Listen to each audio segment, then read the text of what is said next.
Eu só verificando aqui a presença.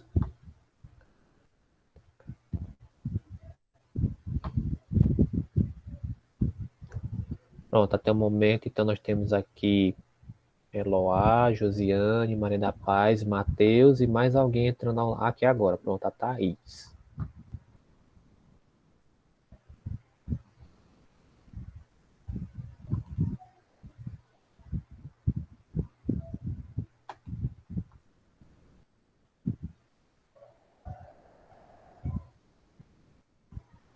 Pronto, nós vamos aqui continuando e vamos agora vamos tentar abordar de uma outra forma, né? A gente vai falar sobre a parte da análise combinatória, mas precisamente entrar um pouco mais na parte do princípio fundamental da contagem.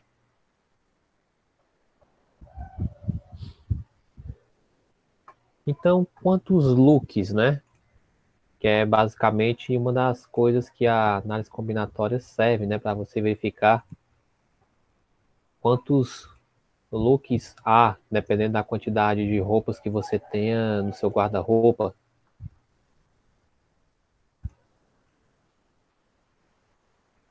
Então, isso aqui foi em 2012, né? Segundo uma pesquisa, 21,4% dos brasileiros da classe C disseram comprar roupas pelo menos uma vez a cada 3 meses, né?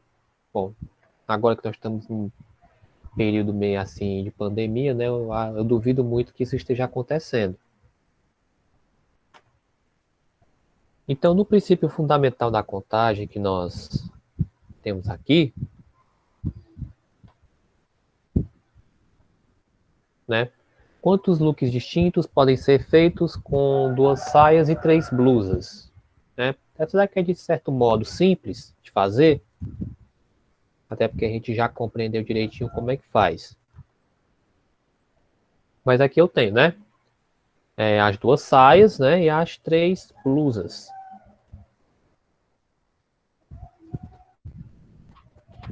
Então, se você observar, para cada saia eu posso combinar 3 blusas, né? Acho que o pessoal que entende de moda sabe disso, né? Então, para cada saia eu posso combinar 3 blusas. Então, perceba que nós temos 6 flechas ou 6 setas aí nesse pequeno slide, que corresponde à quantidade de combinações possíveis de 2 saias e 3 blusas. Só que vamos verificar também que no princípio fundamental da contagem, nós temos, vamos dizer assim, duas formas, dois cognitivos lógicos, que é o cognitivo I e o OU, tá? Tem o I e o OU. No I, a gente utiliza-se muito do princípio multiplicativo, porque é uma coisa e outra.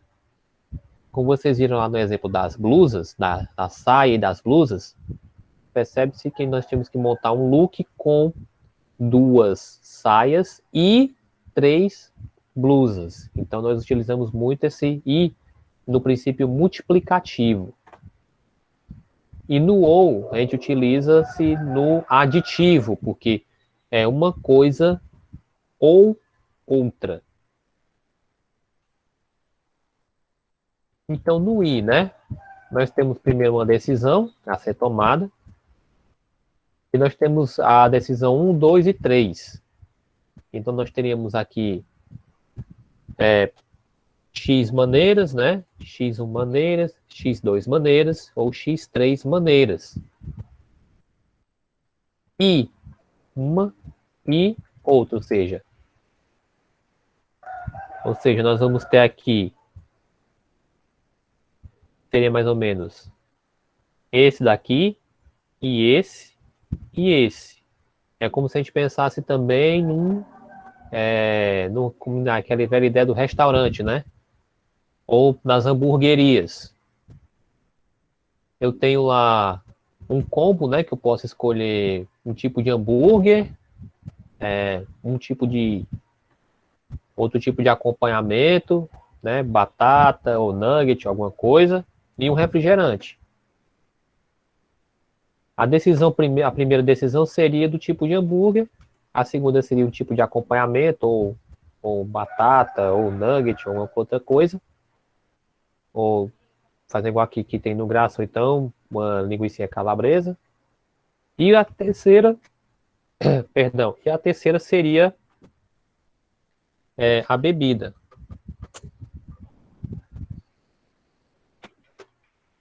Então, nesse caso aqui, quando eu tenho o I, né, no princípio fundamental, eu vou multiplicar as várias possibilidades que tem. Possibilidade 1, né, possibilidade 2 ou possibilidade 3, né?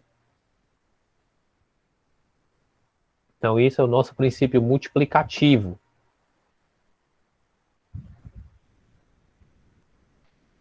Já no OU, aí eu tenho a parte de soma, na verdade. Então, no OU, nesse caso, eu vou pegar e vou somar. Esse seria o princípio aditivo. Então, vamos pegar esse exemplozinho aqui, né? Na cantina Dona Delta tem coxinhas de camarão, lagosta e siri. Pastéis de caranguejo e sururu. Então, comprando um pastel ou uma coxinha, de quantas formas distintas se pode fazer essa escolha?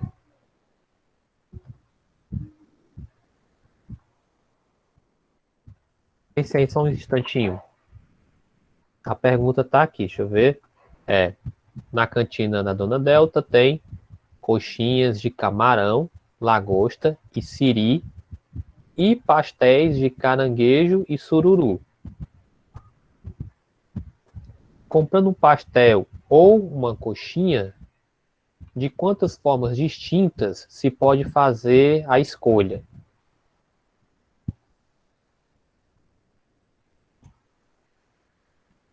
E vocês podem me responder aí de quantas maneiras se pode fazer essa escolha.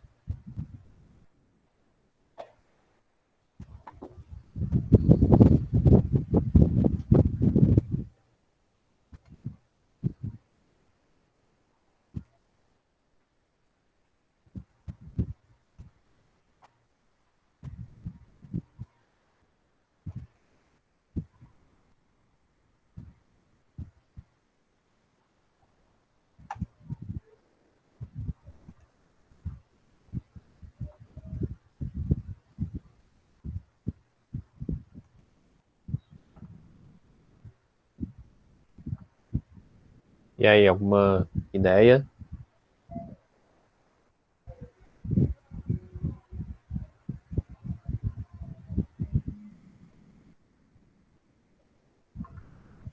Vocês podem falar ou então colocar no chat, viu? Não tem nenhum problema não.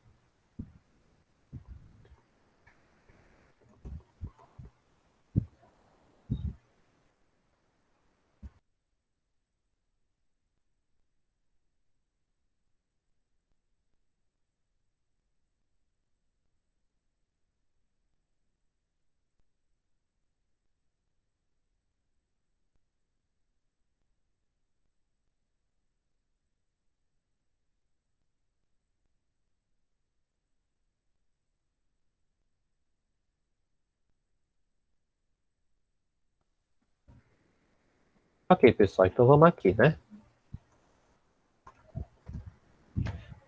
Bom, qualquer coisa se a internet cair, né?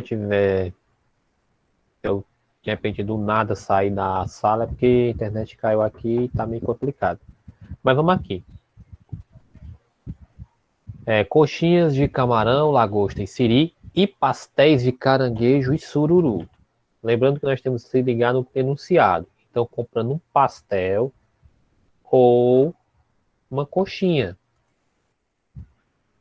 Percebe-se que aí nós entramos no princípio aditivo, né? Tem aquele negócio, o i e o ou, né? I ou, né? Então ele vai escolher ou um pastel ou uma coxinha. De coxinha, nós temos aqui três sabores, ó. Três formas, né, de coxinha, três tipos, de camarão, lagosta e siri, três recheios, né?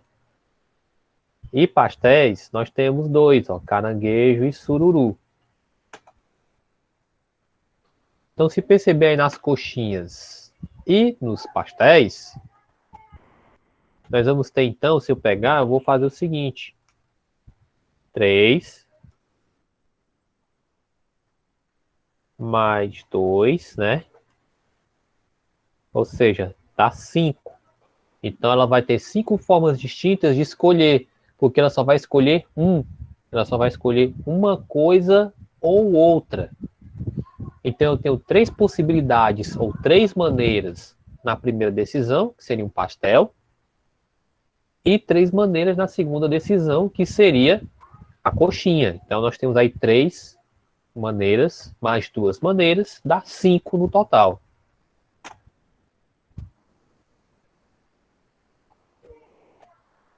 Agora, dessa forma aqui, em uma competição há 10 atletas, entre eles Wenningberg. Sabendo que o pódio é constituído dos 3 primeiros e que o Wenningberg ganhou medalha, de quantas maneiras distintas pode-se organizar esse pódio?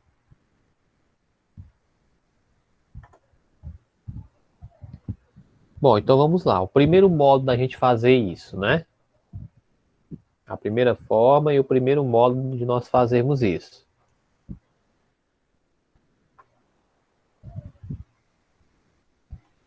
Dá para a gente pegar e já entender que se o Wenningberg ganhou uma medalha, né? Nós temos aqui ouro, ou prata, ou bronze, né? Primeiro lugar, segundo e terceiro. Então nós podemos fazer dessa maneira, porque lembrando que o Wenningberg ganhou uma medalha. Ou ele ganhou ouro, ou ele ganhou prata, ou ele ganhou bronze. Percebe que nós temos aí o ou na parada. Então, no primeiro modo, nós temos aqui com ouro 1, né? Que seria o Wenningberg. 9, né? E 8, né? Por que esse 1, 9 e 8? O 1 corresponde ao próprio atleta aí, o Wenningberg, que ganhou a medalha de ouro, então só ele é 1. O 9 corresponde a qualquer um dos outros 9 atletas que podem ganhar essa medalha. E o 8 corresponde aos outros 8 atletas, né? Porque 2 já foram contemplados. Porque deu para compreender direitinho, mais ou menos, como é que vai funcionar. Então, como eu disse, primeiro o Wenningberg, né? Logo ali, então nós temos aqui 72 possibilidades se o Wenningberg tiver conseguido a medalha de ouro.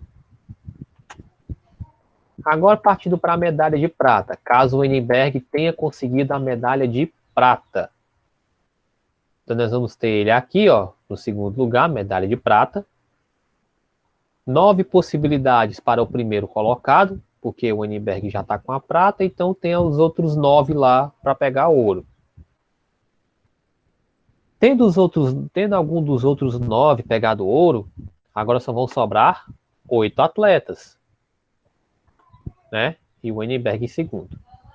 Então nós temos 72 possibilidades para essa daqui, caso o Wenningberg tenha ganhado a medalha de prata. Ou ainda, vai que ele tenha sido meio ruimzinho, então ganhou a medalha de bronze. Então nós temos aqui uma possibilidade para a medalha de bronze, 9 possibilidades para a de ouro e 8 para a de prata,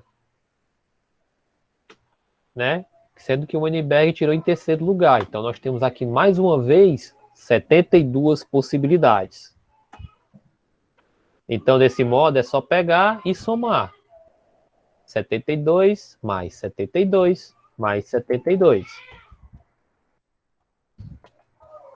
Né? Que se eu pegar e somar isso aqui tudo,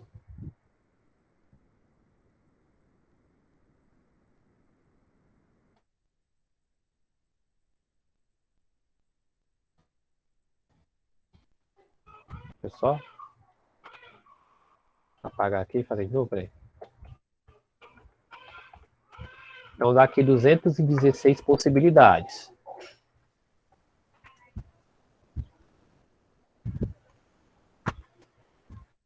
Ok? Então até aqui tudo bem.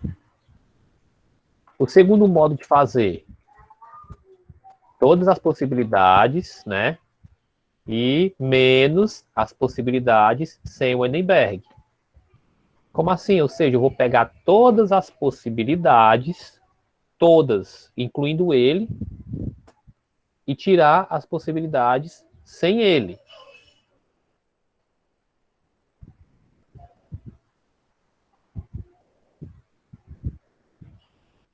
Ok? Tipo isso, né? Todas as possibilidades seriam o quê? Né? Seria 10 vezes 9 vezes 8. E aí tiraria-se as possibilidades que não tem ele. Né? Que seria...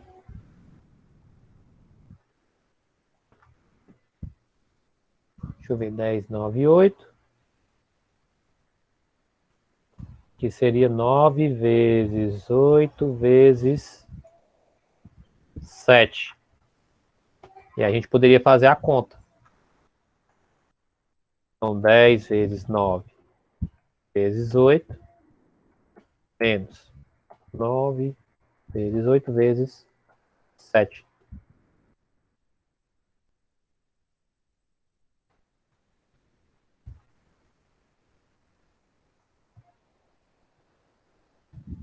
Tá, fiz coisa errada aqui, peraí.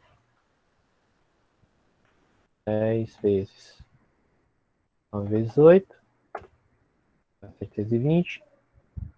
E menos 9 vezes 8 vezes 7. 504. Ah, então deu 216. Pronto. Seria mais ou menos isso aqui. Aí você pergunta, por que que eu fiz aqui uma 10 vezes 9 vezes 8 e eu fiz outra aqui 9 vezes 8 vezes 7? Porque se pensar bem, nessa daqui 9 vezes 8 vezes 7 são as possibilidades das medalhas e todas o Ehrenberg está incluído. Não, todas ele está dentro aqui, né? Ele faz parte dos atletas. Se eu excluir o Ehrenberg, né? Tá me nome esquisito. Eu vou pegar e tirar um atleta daqui, ó, né? 9 vezes 8 vezes 7. Então eu tirei um atleta que era justamente ele. Por isso que deu ali o mesmo resultado. Se você contar, aqui dá 216. Que também é a mesma coisa que eu pegar lá os 72 mais 72 mais 72. Vão dar os mesmos 216.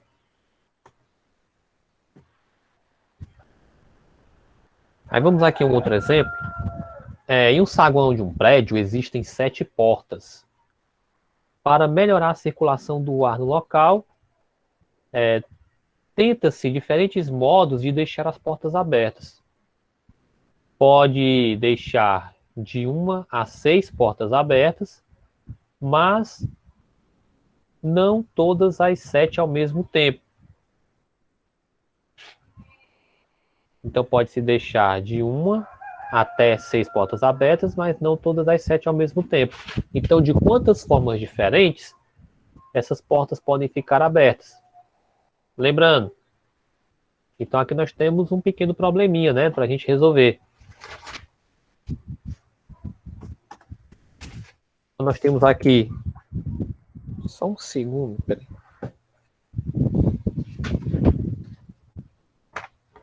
Então nós temos o seguinte probleminha aí.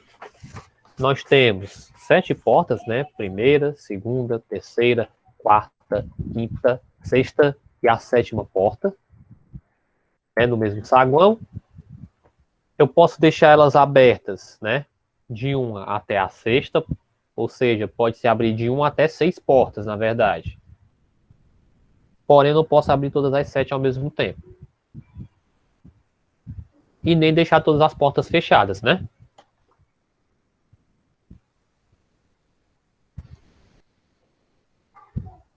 Então, aqui, o que que a gente vai fazer? Então, o que ocorre, na verdade?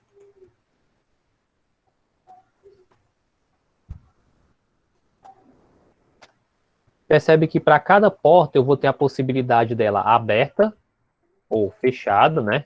Estou percebendo aqui. E para todas essas possibilidades, para todas as 7 portas, eu tenho duas possibilidades: ou ela aberta ou ela fechada. Então, se eu pegar o total de possibilidades, eu vou ter ali 2 elevado a 7. Como eu já disse, por que 2 elevado a 7? Porque para cada porta eu tenho duas possibilidades. Ou ela vai ficar aberta ou ela vai ficar fechada. E essas possibilidades são multiplicadas pela quantidade de portas, né? 2 vezes 2 vezes 2 vezes 2 vezes 2 até o 2 elevado a 7, que dá 128. Porém, as possibilidades possíveis vão ser 128 menos 2. Por que menos 2, né? Você deve estar se perguntando. Porque se esqueceu que eu não posso deixar todas as 7 abertas, né? Então, eu vou ter que... Então, eu posso ter que excluir uma porta, né? Eu teria que excluir uma dessas portas. Pode ser essa que eu marquei aqui, né? Ou pode ser qualquer uma das outras. Mas eu não posso deixar todas as 7 abertas. Eu vou ter que excluir uma. É por isso que fica assim, né? Total de possibilidades: 128, né? Se eu pudesse utilizar todas as portas. Mas de 7 portas, eu só posso utilizar as 6, né? Eu só posso deixar 6 portas abertas. Então, por isso que vai ficar 128 menos 2, né?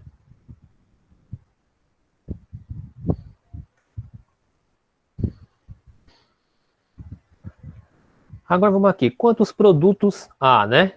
Percebe que nós temos aí diversos tipos de códigos de barra, né? Que logo logo a gente vai poder substituir, que logo logo serão todos substituídos, talvez pelo QR Code, né? Já que vocês estão vendo que praticamente para tudo enquanto tem QR Code. Né? E o QR Code seria uma maneira da pessoa representar o número que está aí, né? Se você perceber, tem um númerozinho que é representado através desse código de barras. Né? E está aqui mais ou menos como é que a gente mostra, como é que seria o produto. Bom, primeiro aí você percebe que os 3 primeiros dígitos correspondem ao país de origem desse produto. Esses 5 dígitos correspondem à empresa. Os 4 dígitos, aí 1, 2, 3, 4, correspondem ao produto que está sendo cadastrado lá na empresa, né? O produto que a pessoa está vendendo ou fabricado. E 9 é um dígito verificador, que eles fazem uma conta meio maluca que dá esse dígito verificador aí, que serve para verificar se todos esses dígitos aí estão corretos. E é tipo uma prova dos 9 para saber se realmente aquele produto é real.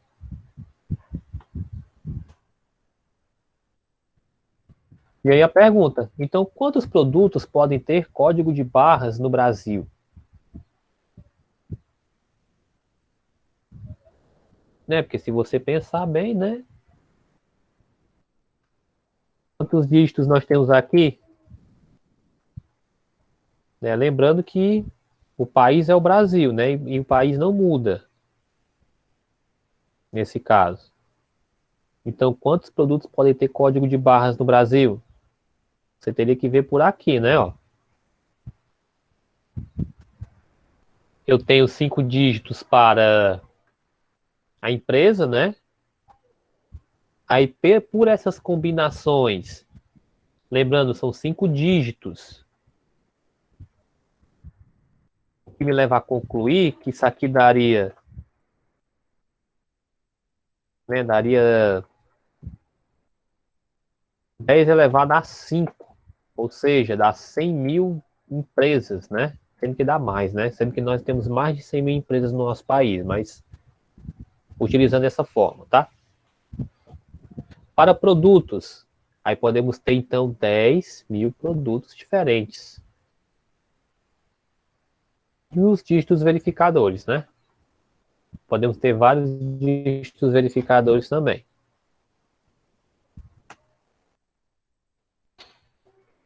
Só que nesse caso, vamos aqui a um exemplo um pouco mais simples. Quantos números ímpares de 3 algarismos distintos podemos formar com os algarismos de 0 a 9? Deixar aqui para vocês também pensarem um pouco. Quantos números, né? Para vocês pensarem um pouquinho. Quantos números ímpares de 3 algarismos distintos podemos formar com algarismos de 0 a 9? Algarismos ou dígitos, né?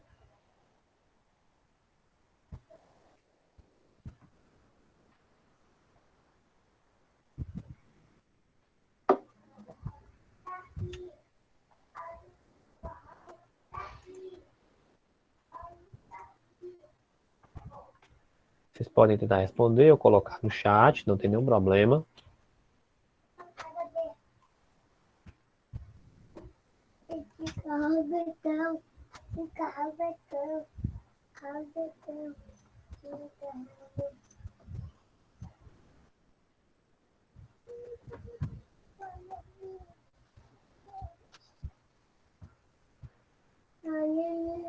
Deixa eu só conferir aqui uma coisa. Pois é, Luá tinha avisado que tá saindo porque a internet lá tá muito ruim, mas não se preocupa não que eu já registrei a presença dela aqui, já tá registrado, então não tem nenhum problema.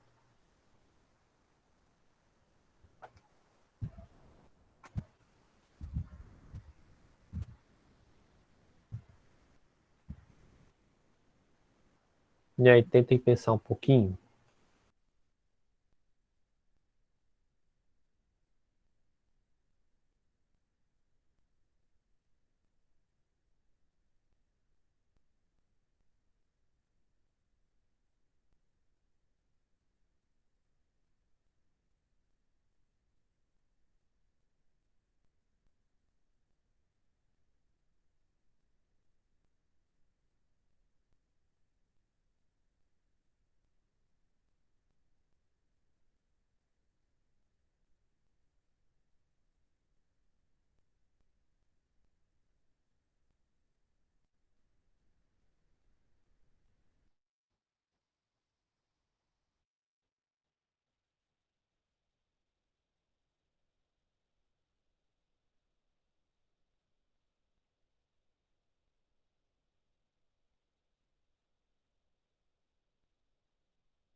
Pronto, galera, então vamos aqui.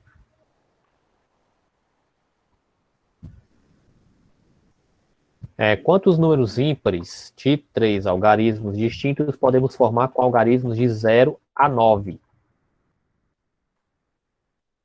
Bom, primeiramente você percebe que são distintos, né? Então não vão haver repetições.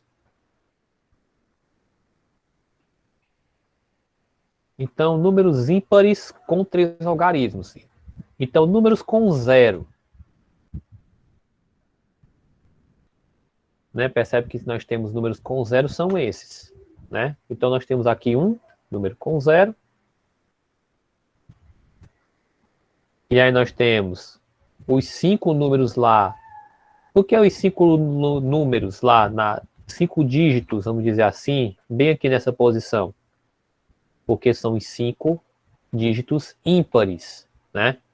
Os ímpares, vamos lembrar, 1, 3, 5, 7 e 9. São 5 dígitos.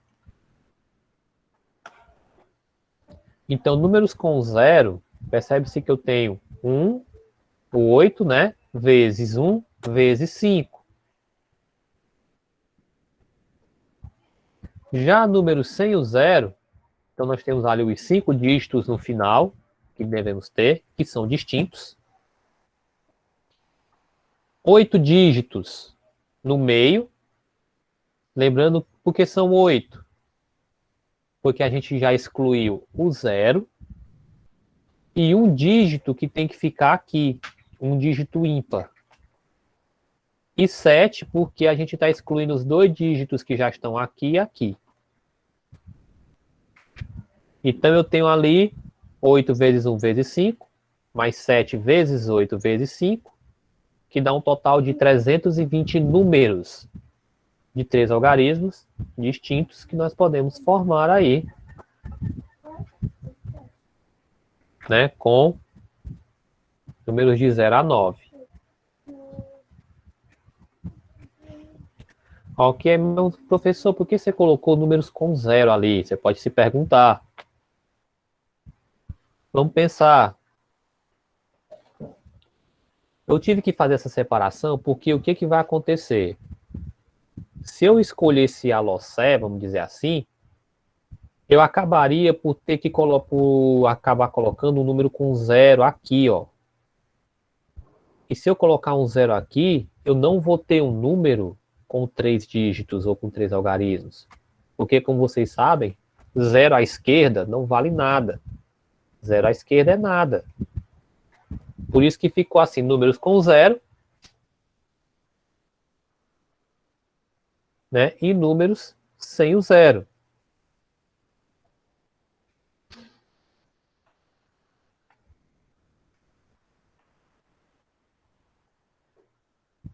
Ok? Mas poderia ser.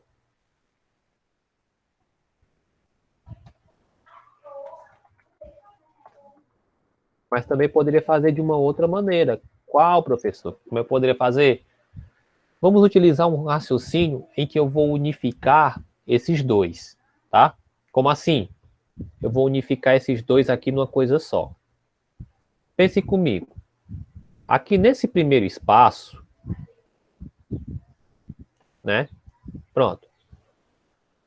Nesses espaços aqui são os números, correto? Beleza.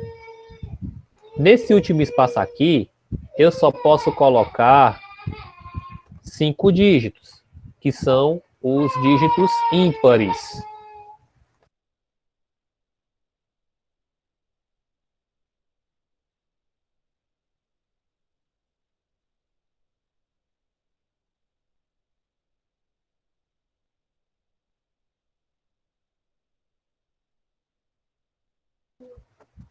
Pronto, então, pense lá, ó, naquela último espaço ali, eu só posso colocar os 5 dígitos que me correspondem aos dígitos ímpares. 1, 3, 5, 7, 9. Nesse espaço aqui, eu posso colocar quantos, então?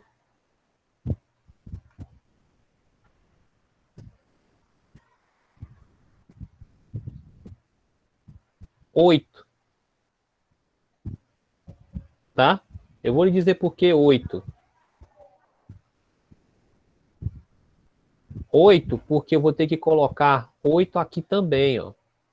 Então, bem aqui no final, eu tenho que colocar 8. Esse 8, lembrando que eu vou ter que excluir o 0. O 0 não pode ficar aqui. É por isso que aqui são 8, por esse motivo, que não pode ter 0. E aqui tem que ser 8, porque eu já tenho um número já para cá e outro número para cá. Então, se eu também multiplicasse 8 vezes 8 vezes 5, acredite, vai dar os mesmos 320. Ou seja, tem várias formas da gente fazer isso aqui que dá certo. Agora, o mesmo problema, só que de outra maneira. Quantos números pares de 3 algarismos distintos podemos formar com algarismos de 0 a 9? Então agora eu vou fazer dessa maneira, né? Para depois a gente ver uma outra. Com 0 no final. Com o zero no final, nós temos ali o zero no final. Então, para segundo algarismo, ou segundo dígito, é mais fácil falar dígito do que algarismo, né? Então, para o segundo dígito, eu tenho 8 possibilidades. Por que 8? Uma, o zero já está ali, né? E a outra vai ser 9 possibilidades, né? O zero no final, né? Foi excluído aqui.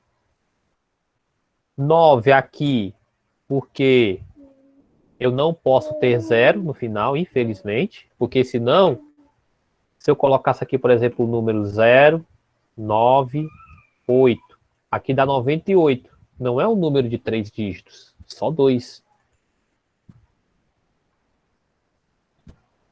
Então aqui fica 9 vezes 8. Agora com o zero no meio. Percebe que eu tenho aqui, são 4 possibilidades, tá? Professor, por que são 4 possibilidades? Lembrando que os números pares, acredite, 0, 2, 4, 6, 8. Com o zero no meio, eu não posso ter um dígito bem aqui, ó, porque lembrando, eles vão ter que ser distintos. Então, o zero estando aqui, eu não posso ter o zero aqui no final. Então aqui vai ser 8, porque são 2 dígitos a menos, o zero não pode, e o número que estiver aqui também não pode, mas ficar aqui primeiro, né? E aqui vão ser 4 devido aos 4 números ímpares que me sobraram. 2, 4, 6 e 8. Então 8 vezes 4, 32. Então só para relembrar, aqui nós já temos 72 possibilidades. E aqui nós temos 32 possibilidades. E sem zero.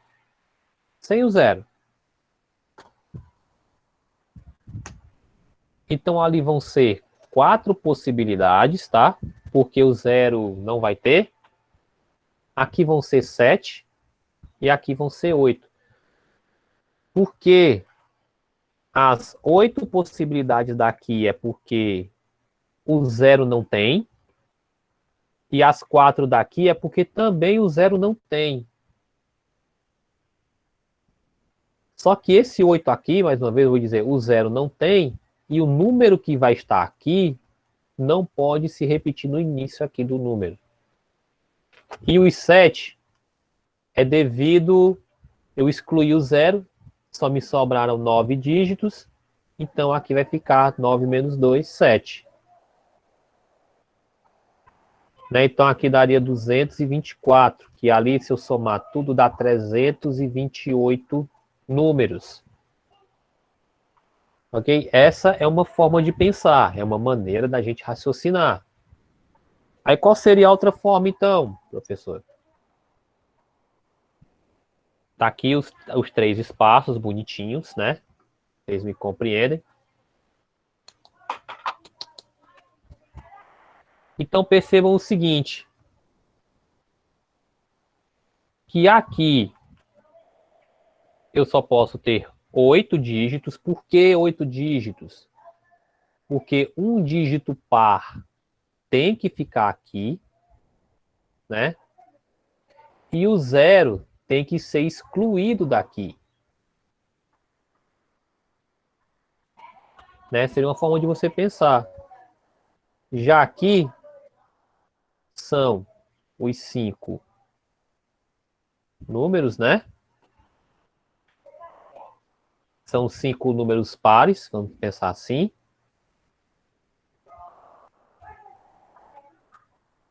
Ok? E já bem aqui,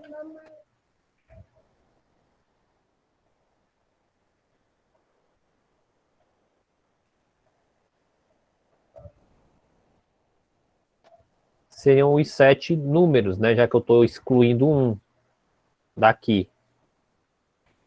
E aí vamos ver no que dá essa conta.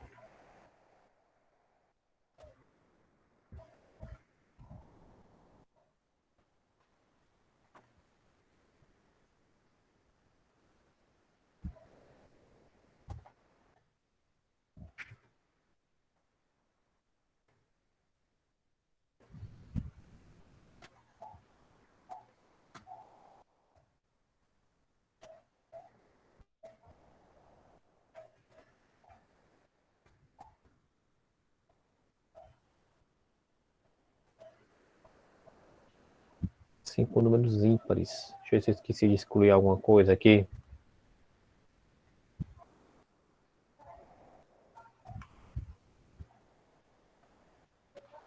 Deixa eu ver, 10 números. São 5 que podem estar aqui, excluindo um. 9 no 0, né? Ok, essa outra possibilidade ela é falha, tá, gente? Sim, pessoal, esqueci de perguntar alguma dúvida, alguma pergunta, algum questionamento.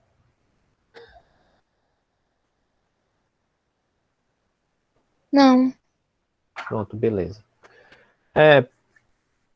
Como eu disse, devido a agora a nossa, falando aqui a nossa atividade avaliativa, que vai funcionar como se fosse uma avaliação parcial. Na quarta-feira eu coloco ela lá no grupo, vocês vão ter um dia inteiro para fazer, e aí depois eu vejo lá quem fez e vejo as notas. Eu que seria uma chance a mais para ter nota. E assim talvez até eu evite de fazer a parcial.